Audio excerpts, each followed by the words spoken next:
എല്ലാവർക്കും എൻ്റെ പുതിയ വീഡിയോയിലേക്ക് സ്വാഗതം. അപ്പം എല്ലാവരും എൻ്റെ ചാനൽ സബ്സ്ക്രൈബ് ചെയ്യണം, ലൈക്ക് ചെയ്യണം, ഷെയർ ചെയ്യണം. അപ്പം നമ്മളിന്ന് ഉണ്ടാക്കാൻ പോകുന്നൊരു വെറൈറ്റി സാധനമാണ് കേട്ടോ.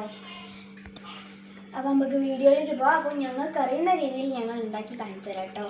അതിനു വേണ്ടി നമുക്ക് പാൻ എടുത്ത് വെക്കാം. അപ്പം നമുക്ക് ഇതിനകത്ത് കുറച്ച് നെയ്യിട്ട് വെക്കാം. കുറച്ചും കൂടി നെയ്യിട്ട് വെക്കാം. അപ്പം നെയ്യ് ചൂടായി വരുമ്പം നമുക്ക് ഏല, പട്ട, പൂവ് ഇതൊക്കെ നമുക്ക് ഈ ഇതിലേക്ക് ഇട്ട് കൊടുക്കാം.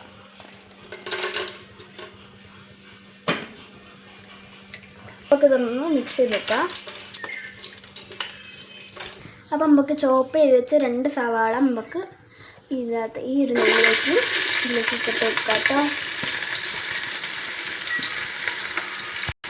നമ്മൾ ഇതിൻ്റെ അകത്ത് ഈ പാനിലേക്ക് പച്ചമുളക് ഇട്ടിട്ടുണ്ട് കേട്ടോ. അതിലേക്ക് ഇഞ്ചിയും വെളുത്തുള്ളിയും ചെറുതായിട്ട് ചോപ്പ് ചെയ്തിട്ട് കൊടുക്കാം കേട്ടോ. ഇനി ചെറുതായി അരിഞ്ഞ തക്കാളി ഇട്ട് കൊടുക്കുകയാണേ. തക്കാളി ഉള്ളിയൊക്കെ വഴന്ന് വരുമ്പോൾ നമുക്ക് ഒരു പിടി മല്ലിയില ഇട്ട് കൊടുക്കാം. അപ്പോൾ ഇതൊക്കെ നല്ലോണം വഴന്ന് വരുന്നിട്ടുണ്ട്. ഇനി നമുക്ക് നല്ലോണം കഴുകിയെടുത്താൽ ബിരിയാണീൻ്റെ റൈസ് ഇട്ട് കൊടുക്കാം.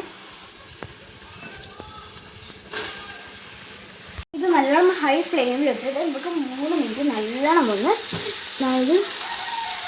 ഇളക്കിയെടുക്കാം കേട്ടോ.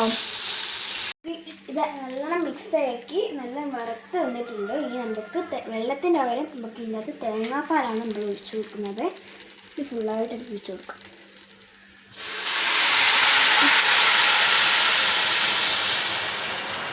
അപ്പോൾ ഇത് നമുക്ക് തേങ്ങാപ്പാൽ ഒഴിച്ചിട്ടുള്ള നമുക്കൊന്ന് മിക്സ് ചെയ്ത് കൊടുക്കാം കേട്ടോ.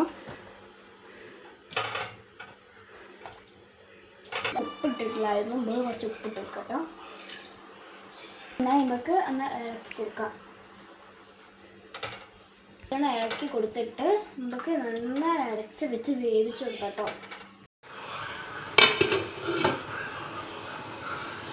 കോക്കനട്ട് റൈസ് ഇവിടെ സെറ്റായിട്ടുണ്ട് കേട്ടോ. നല്ല മണമൊക്കെ ഇപ്പോഴേ അടിക്കാൻ തുടങ്ങിയിട്ടുണ്ട്. പിന്നെ നമുക്ക് ചിക്കൻ പൊരിക്കാൻ വേണ്ടിയിട്ട് എടുത്ത് വെച്ചിട്ടുണ്ട്. പിന്നെ നമുക്ക് മസാല ഉണ്ടാക്കാൻ വേണ്ടിയിട്ട് അടുപ്പത്ത് വെച്ചിട്ടുണ്ട്. ഇത് ഉള്ളിയിലേക്ക് പിന്നെ എന്താണ് മഞ്ഞപ്പൊടി ഇട്ടിട്ട് പിന്നെ നമ്മൾ കുറച്ച് നേരം ഇളക്കിയിട്ടാണ് പിന്നെ നമ്മൾ തക്കാളി ഇട്ടത് കേട്ടോ. അപ്പോൾ നമുക്ക് ചിക്കൻ ഫ്രൈ ചെയ്യാനുള്ള വെളിച്ചെണ്ണ പാനിലേക്ക് ഒഴിച്ച് കൊടുക്കാം.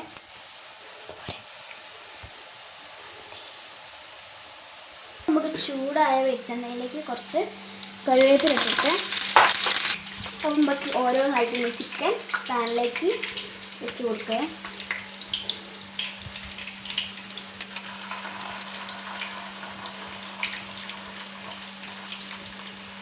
അപ്പം ഇതാണ് കേട്ടോ മസാല നമ്മൾ തയ്യാറാക്കിയത്.